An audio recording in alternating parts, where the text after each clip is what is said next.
On running the no-till planter here. Um, we'll pretend this is your tractor here. It's the same thing as if you're pulling it down the road. We got our pickup hooked to it up right now. Lift the jack up, have the pin in. We do have safety chains on this machine. So for just for the pulling it down the road, not for your tractor use, but to use it down the road. We do have wiring for it, a 4-pin electrical for the directionals.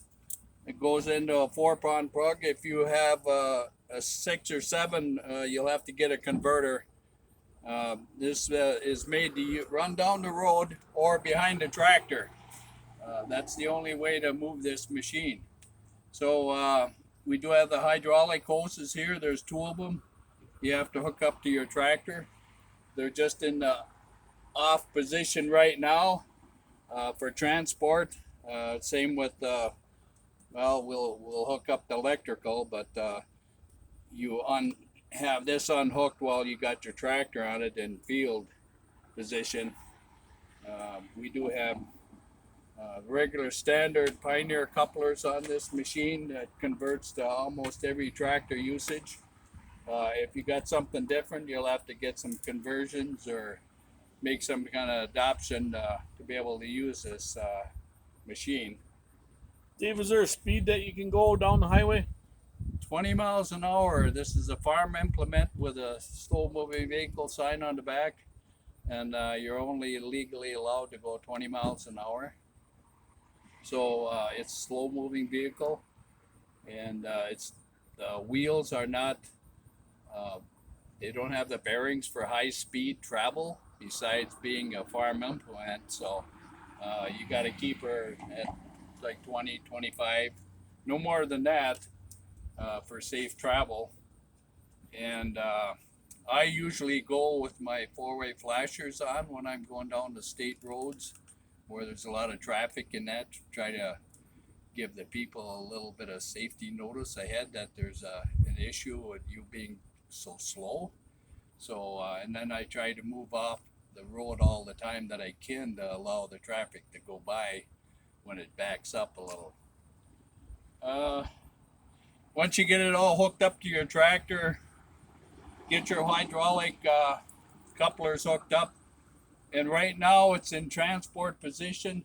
So there is, you have to lift the cylinders up all the way to release those blocks that are holding on the cylinders right now. If you want to go to the side, on that side cylinder, there's blocks there.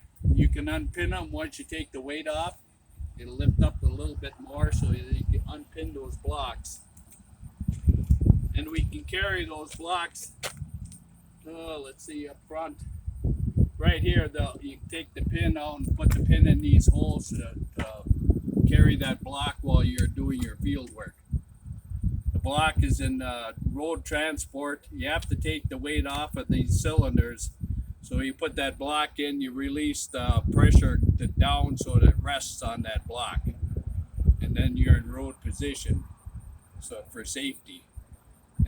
And then you can unhook your hoses a lot easier. You can't unhook them very good when they're under pressure.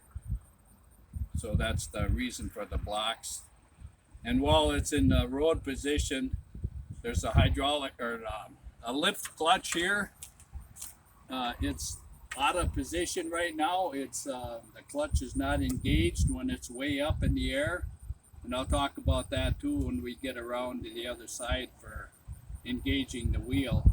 But anyway, it is out of the clutch is out when it's going down the road. That way the wheel does not run the machine continuous.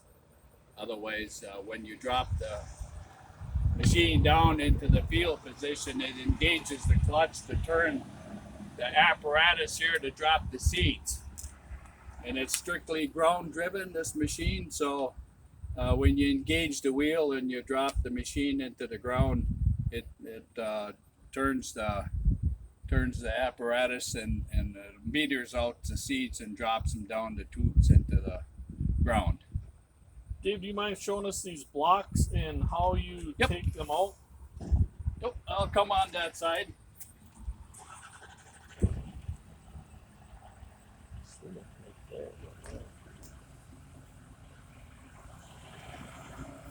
And these are the blocks, transportation blocks that I'm talking about. When you get your cylinders hooked up, the hoses, hydraulic hoses, you lift this up, it'll go up another quarter to a half an inch, and it'll be fully extended. Then that'll free this off, and you just unpin this here pin. That'll pop right out of there, and then you can run it over into that other hole there, pin it over there just to transport it around, keep it with the machine. Then you're able to drop the cylinders down into field position, but it's in right now. It's fully locked up in there. And Is there a block on both sides, Dave, or yes, just one there's block? a block on. There's cylinder on each side. There's a block on both sides. And while we're on this side, here is the engagement for the engage the wheel. Is right down here. We do have a pin on the wheel. We pull the pin out a little bit, put it around a little bit, and then the pin will shove through farther. Let's see, and that slides in. The pin comes in a little bit farther, and then it catches a steel block over here, so that it'll hit, and then the wheel will turn those chains to drive the machine. So that's one of the second most important thing, is to make sure this wheel gets engaged when you're in the field. And you have to disengage it to drive down the road, because otherwise that turns that chain too fast and it'll start slapping and it'll probably break the chain. It's not made for high speed whatsoever. And Dave, is there one of them on both wheels? Just this side is the only side that drives the machine. Okay. So Can you demonstrate that one more time, Dave, if you don't mind? Yep. We can just pull it out, and there's another notch, and this pin will go in another half an inch or so farther. And on the inside of this, if you can see back here, the pin will come back farther, and it'll hit this steel plate or whatnot, and then it'll engage the wheel. Will turn, and then that'll turn the chain to drive the machine. And there is a grease knob down there, Mike.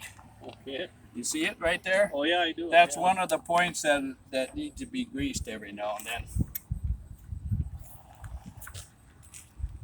And you said that's real key, Dave, when you're traveling, to have that in that out position. Oh, definitely. Yeah. Really, to plant with this machine, you shouldn't go over 4 to 5 miles an hour when it's in the ground. Okay. It doesn't do a real good job after that. It's too hard on the machine for hitting things and whatnot. But if you go down the road with this engaged at 20 miles an hour, that chain will snap. Probably eventually it'll jump off it's just too fast. It's not made for high speed whatsoever. So a couple of the top safety things you're saying then is to make sure you don't drive over 20 miles an hour. Yep.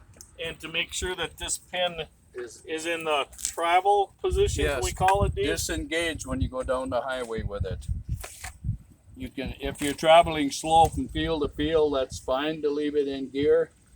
But if you're gonna go high speed down the road, you should disengage this. And all the time having the machine up in the air, you don't need to put the blocks back in unless you're pulling it down the road with a pickup and disengage it from the tractor. Okay. If you're going from field to field with the tractor, just lift it up and that's fine. And Dave, the only way to activate them cylinders is to hook up the hydraulics to a live hydraulic system. Yep. Yeah. Then you lift the cylinder will lift up a little ways away so you can free these blocks and to be able to unattach them and then you're in operating mode. Do you mind showing us the other side, Dave, where that block is and where it's stored?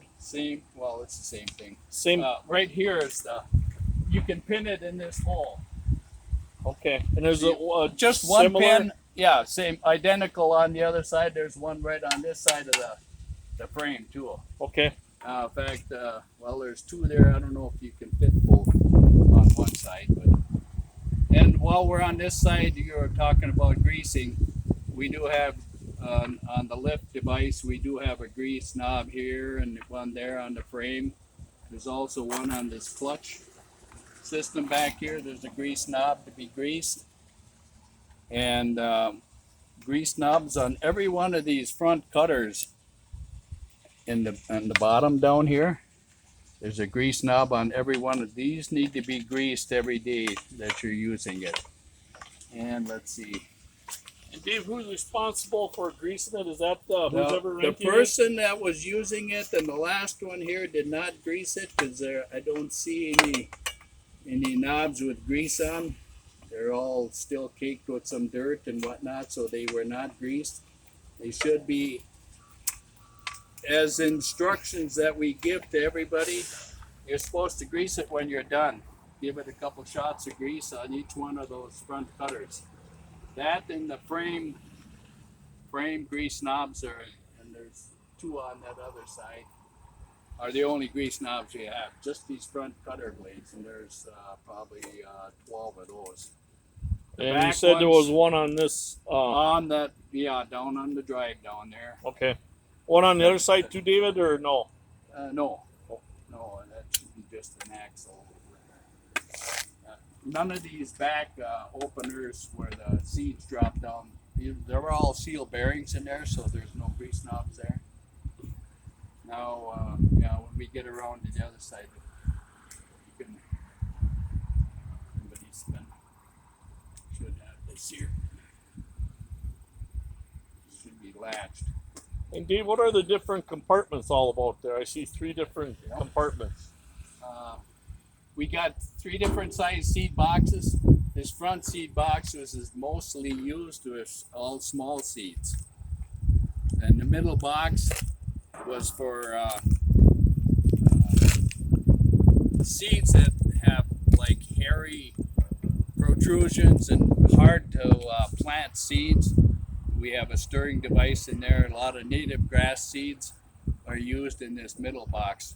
And the front seed is all the small clover, alfalfa, timothy, all the farm agriculture fields. Most of the small seeds will fit out in use in here. And the difference between these boxes, the front and the back box, is the seed opening in the bottom of the box, the metering device. This is much smaller than the back one because we're dealing with smaller seeds and making adjustments on that. The big box back there, we can plant soybeans, oats, barley, a lot of the big seeds like brome, orchard grass, the long skinny seeds. You don't want to put them in with the small seeds in the front because they'll start bridging and plug up the smaller opening. Is the reason why you don't want to mix those in there. If they are mixed in, then you're going to have to run those openers a lot farther just to try to meter it out at the same level and hope that you can get the right rate.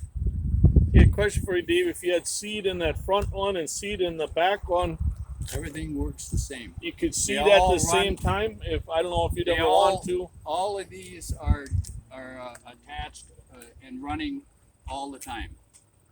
You know, once this drives, it drives every one, whether you got seed in there or not. You can't stop one and run the other.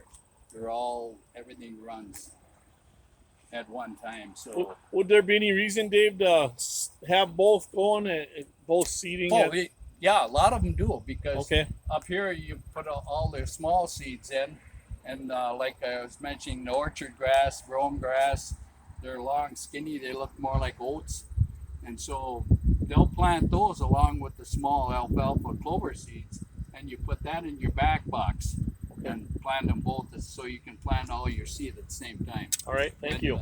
And you can mix it in with oats and stuff. And yeah, if you had something you wanted to put in that middle box too, that'll work also. Everything drives continuous at one time as once you're engaged. So you just make adjustments. On here is one of the adjustments. It's tightened up right now, but this slides back and forth, and it increases or decreases the opening on the inside of the box. So that's how you measure your seed. And on the inside of these boxes, I do have a right here, the chart with the common seeds and approximate pounds per acre at a with an opening size on the flutes. So that's you guesstimate at what seed you got if they're similar close to. Well, here they're listing trefoil, timothy, alfalfa, clovers, all the small seeds that go in this front box. And there's a chart in the big box too for the bigger stuff, and soybeans and bigger seeds. So you got an idea on how to set your opening.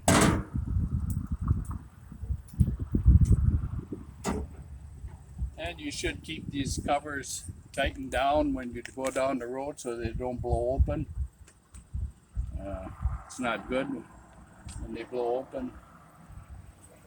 It's also keep it down so the rain doesn't get in, so they don't stay open. Let's see. Yeah, we can swing around to the back side and we'll talk about the large box. It's got a little different slide on it. And this box also will have charts on, the charts on the other edge for all the different seed sizes and everything. I see the ones that up skinny. Yeah.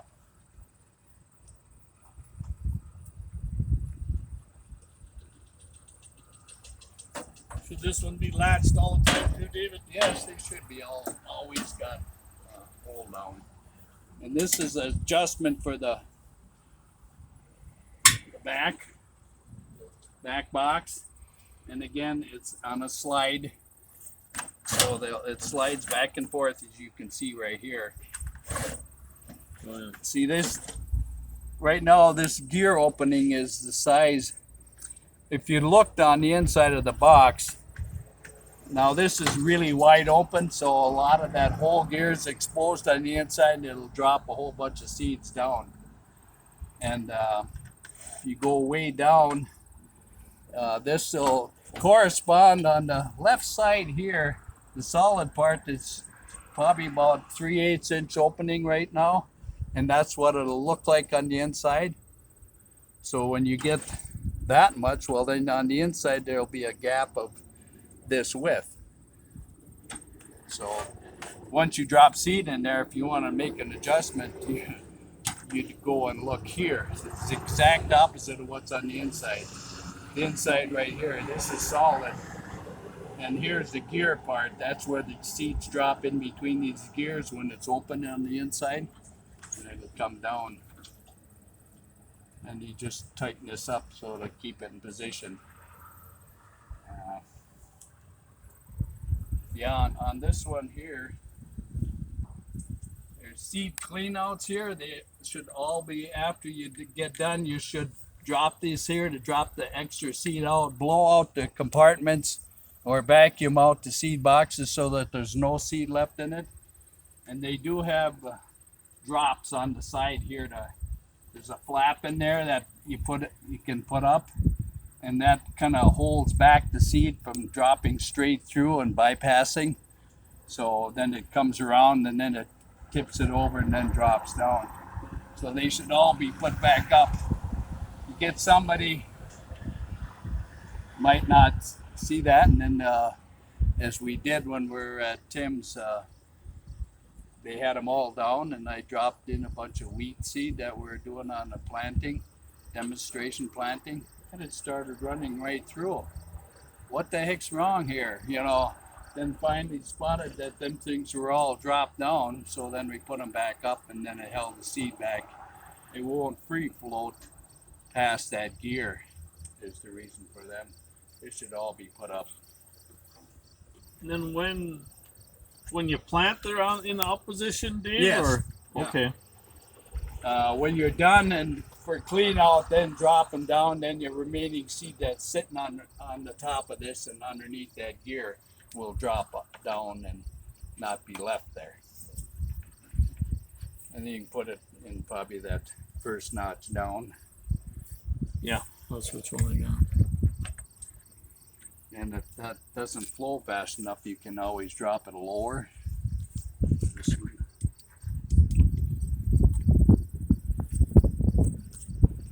So when you're planting, it's in this position Yes. right here. Yes. And when you drop them, it's just to It's clean to it out. Clean out, yeah. Okay.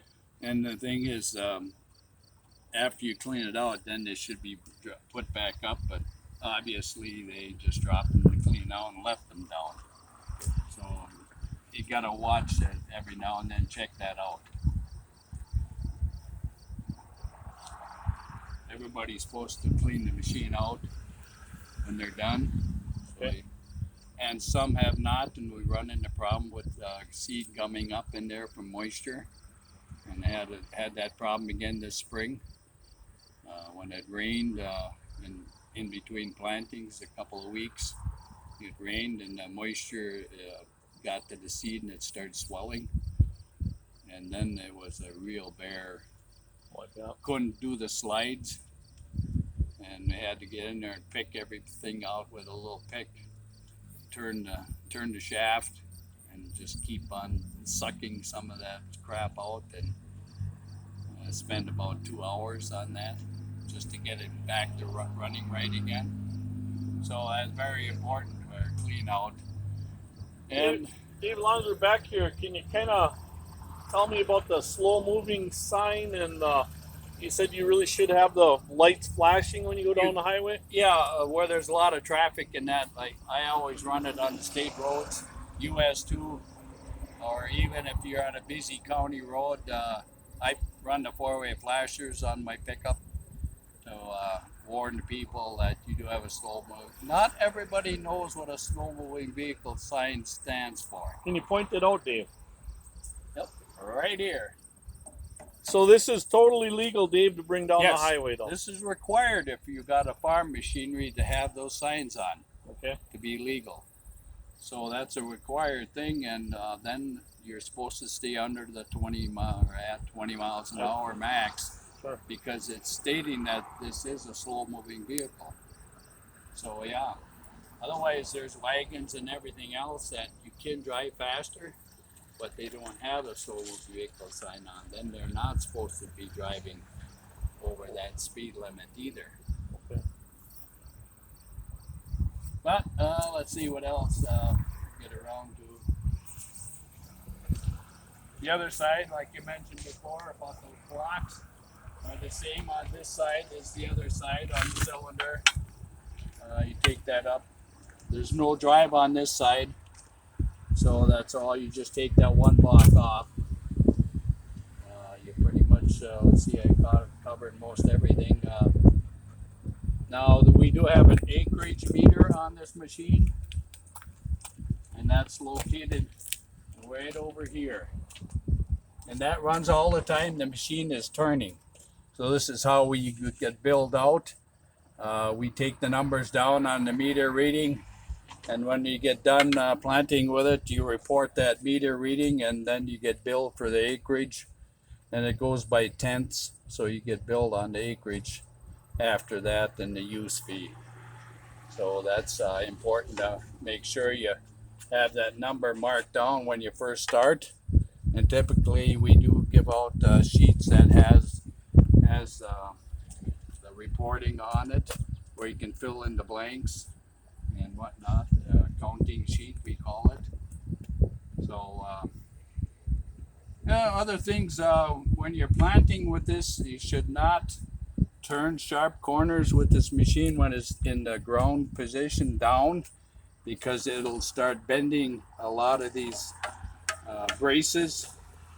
If you're going to turn sharply with it, you pick it out of the ground and turn around the machine or whatever, but don't leave it in the ground, because there'll be too much binding action when it's sitting in the ground. And these are rigid. These front cutters are rigid, so they don't move. The other ones and the back ones will go up and down, but they will not go sideways. So you don't want to get in there and start bending and twisting on them, because they will spring. One guy already mentioned it looked like there was a couple that really didn't track so well, so it may have already been damaged some. So that's important to always pick up the machine at the end of the field if you're gonna plant strips. Turn it around, then put the machine back down in the ground, and then drive forward with it. You can take a long sweeping corner, but not short ones. The machine does not plant when it's up in the air. The clutch disengages so that it doesn't drop seed.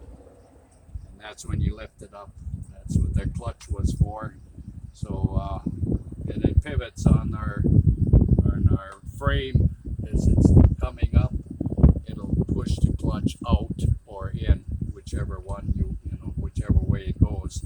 So it disengages anytime it's in the air. Dave, I know you've had bearings go out on the wheels. What was the indication of that, or how would you know? How did you know? A lot of times, the ones that have caught it, they were squeaking bad while they were planting with it. And then come in the spring of the year, when I check it over, I check every one of those back one, and those are, well, one of them broke on the front cutters, but usually it's these back ones, and I'll check them out when I'm checking them over in the spring or so, turn them and clean all this stuff up. All this stuff will get cleaned out eventually. There's a little bit of dirt behind this scraper. But I turn these other big parts, and just to see how it is, they'll start to wobble if the bearings are going out. And sometimes to jam up, they won't turn, because it'll be off center, it'll catch. And luckily I haven't had one for about 2 years go out, but I probably replaced 5 or 6 of them already in the 9 years or so that we've had this. No, it's 11 years. This is the 11th year we've had the machine. How about the tires, Dave? Do they have bearings on them that you have to worry about, or is that? Yeah, well, they're seal bearings, but every couple of years you should pop that off and re-grease them. Okay. I have had bearings go on one wheel already. In fact, I believe it was this one, and I had to fix it in the field. It was down in Butternut, and it couldn't come back with it. Big job. But yeah, that you could hear the squealing, or maybe you could even see the tire wobbling.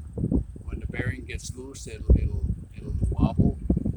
Usually grinding noise, big time grinding. So that's when they go out. But if they're well greased and tightened up decent, that's an indication that they're still running. I see there's a spare tire, Dave. Yeah, that's one of the ones I took off. I had to replace tires last year on it. So here's one of the used ones. It's got a big split. It's from age. It's splitting, but it'll work for a spare till we can get another new one if one of those better ones go. But this is still holding air, and you can get by with it. But it is cracking open here. It's cracking apart, so that ain't gonna last long. The last one started cracking, and it went down to Glen. Those guys that come in that one time that talked pretty loud, they were using it. And by the time they drove it down there, this whole face had peeled off, separated. So then I had to get another tire, and then I put the better one on. I took the original used one, which is the age of the machine, 11 years old. Put that on. I think it's this one here. I think these are the same tires. One of them the same, but I got a new on them. So the tires are in pretty good shape. The one that, like I said, is 11 years old, so that will deteriorate much faster than the new one. But they haven't been used. Not been used. So yeah. Other than that, Dave, do you have a pamphlet or anything like with pricing and? Yep, I got that. Usually give out for any new customers. I got a packet of our policy, maintenance for the machine, contract. The people usually sign a contract stating that they're gonna not abuse it and everything. No normal wear and tear they're not responsible for for replacement of parts or anything. Wear and tear is not a thing, but if you abuse it, and then you're liable for the damage fixing it. Now, we haven't run into any of that yet, but we do have it all listed in our policy. We do. We extensively checked it over. Tom did, for the different conservation departments that do run these in the state, and we took the best of what we figured out were good parts, and a lot of stuff in there that don't pertain to us, but it's there. But it's all specified in the contract and in our policy. Also have the maintenance sheet on it, and let's see, yeah, and an accounting sheet is the last one usually in the packet, that you can enter your information for the acreage that you planted, and so, on there, and then send back with your check. We take checks. We don't really have a policy of taking cash. No credit card slots at our office or officially.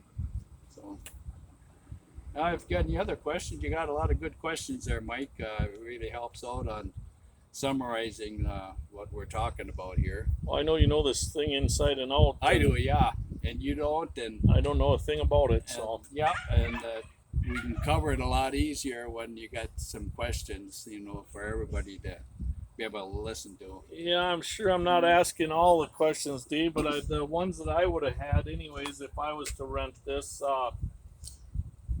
I guess I can't think of any more right now. Scott, how about yourself? Dave, I've got one quick question. I see the toolbox right here. Can you just kind of briefly go over what's actually inside there? And Well, there is a lot in there. We do have some sheets. Some of the diagrams that we're showing you on each one should have been in there. Now they're really poor shape because the last box that we had really leaked. There's a couple wrenches in there, but we do have part of the owner's manual in here showing the different sheets that we do have for seed size, how to operate the drill. There's a whole pile. This is just maybe about 10, 12 sheets that we took out of the owner's manual. We have quite a big manual in the office right now, but I don't know if anybody ever uses these, but I do have those sheets that for the seed guesstimate on size and poundage are also in there too. Yeah, a couple of tools. Used to be a oil can in there, a spray bottle for the chains. Let me see. They're still there. Yeah, and this one has actually got some spray in it left yet. So yeah, we can ask the people